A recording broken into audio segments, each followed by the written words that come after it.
the privileges need to be assigned per agent. That makes the problem harder. And I'd like to think about like who's using it from even the bot perspective. For example, you don't want to have only one set of permissions that you give to all your bots. Yeah. You want your cursor IDE to do different things, let's say fetching data from your um, database or whatever, or schema from your data because it needs to write the code.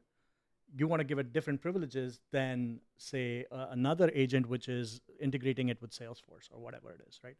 And then let's be very real about where the MCP ecosystem is right now. For now, if you look at the ecosystem, you look at the marketplace, there's multiple websites that show you who has MCP servers. There's less than 200 official MCP servers. And then you say, well, I want to use, like, let's say, a Spotify playlist for the MCP.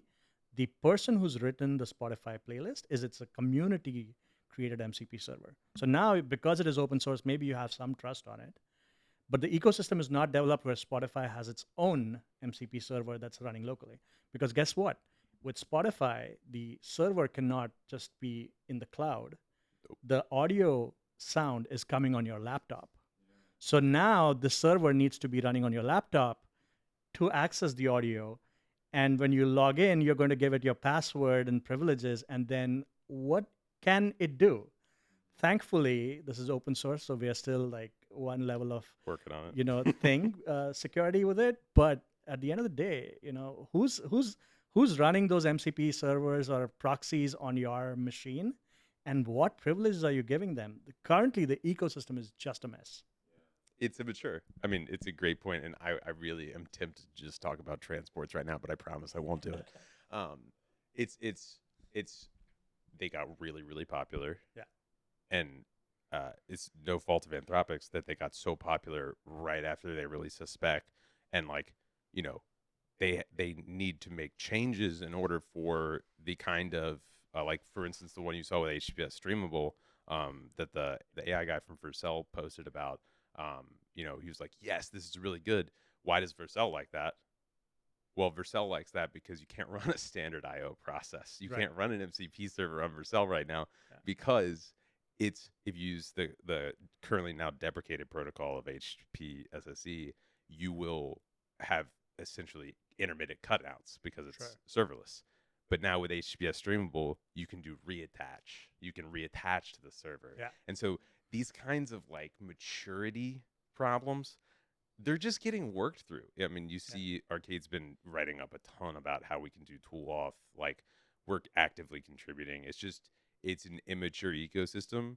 And so I would encourage everybody that's writing MCP servers right now to migrate to HTTPS streamable as your server transport. I realize that I'm going to be asking a lot because of what this now requires you to do as the developer, going from standard IO, which is pretty easy to implement. Yeah.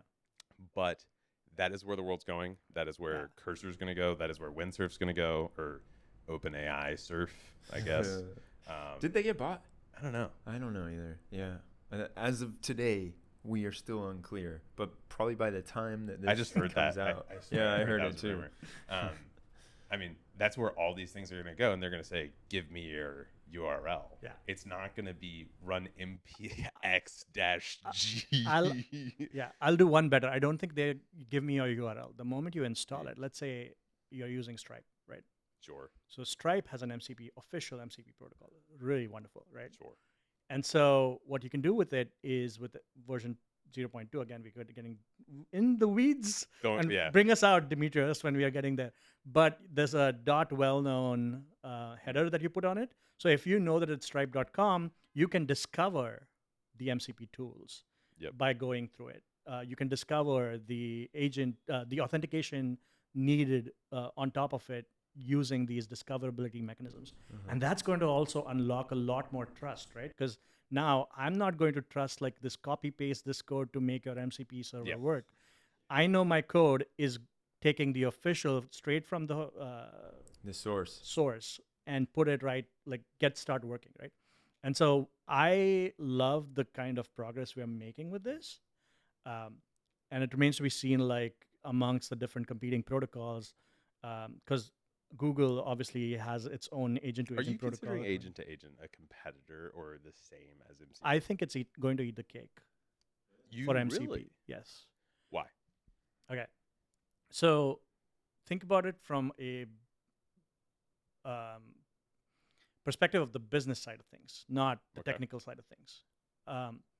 I want specific control over how step-by-step actions get performed Inside of my inside of my agent, product. Or, right? My product tool Always? agent. I will use MCP. But the promise of A2A is that you delegate. Yeah, it's a handoffs approach instead. Correct. And so it is also, as per the docs, says that it's black box. So which means that I'll tell you how to do it, and then you, because you are, all wise with your tool, know how to solve it. So now the question is that better or worse, right? I think it's about the eventually the dynamics of like who's going to do the job better. But at least with MCP, without A2A and the other protocols, MCP was going to do everything for you. Your agent was that going won't be the to case. like each and every task, right? But now you have a delegation mechanism wherein suddenly the value prop gets split between different people, and A2A comes in like supports it. So that's my point about eating the cake. That's fair. I feel like though it's maybe it's just that I haven't worked it out fully in my head, but like I can't tell why it's needed as much as people think, because I've been building agent to agent systems for quite some time, and really a tool call with a pedantic model that describes when to go from one agent to another agent is a pretty effective way to do a handoff, and it's not a black box at all. It's like completely observable and But clear. wouldn't it be the black box is happening because inside of my product, I don't want you to know how I'm getting the job done? Yeah, and there are definitely cases where I think that would be valuable. And plus, it makes a lot of sense for these big enterprises that are on board with agent to agent. Especially for payments, I think. Like, you're talking about the Stripe example. I think like an agent, which it seems like everybody wants to talk about, agents calling a tool to go call an agent, right?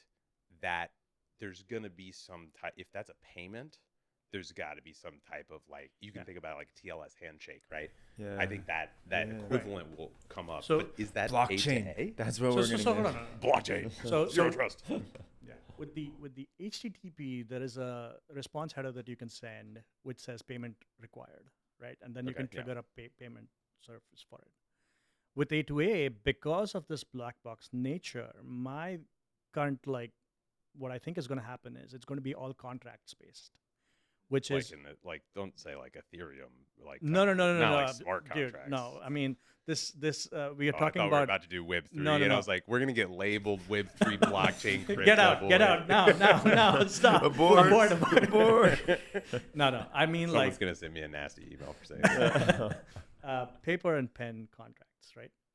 Which is going to be like huge dollar amounts because now you're suddenly taking the risk along with just like doing the work for you. And essentially it's coming to boil down to like, well, we've said that let's take a step back. Let's say you're a bank and one know your business or know your customer provider has an agent that they want you to use. So Your KYC provider. You're a KYC provider, Okay. right? So you're like this new AI native startup that provides KYC. In the MCP world, the KYC provider needs to have exposed all its tools. In the A2A world, the KYC provider is just saying, do the KYC for this thing, and you sit back and relax. We are going to figure out the process, because then if we have to decide whether this person needs another degree of investigation using, let's say, criminal records or whatever it is, they can make that call. And I can trust that. But am I going to pay? Am I going to trust my agent to also pay for that? Maybe not. I'm going to say, well, I'm already giving you a $25,000 contract. Why don't we add $5,000 and have an A2A on top of it? And these are like small numbers, right? This is like small for the big leagues, but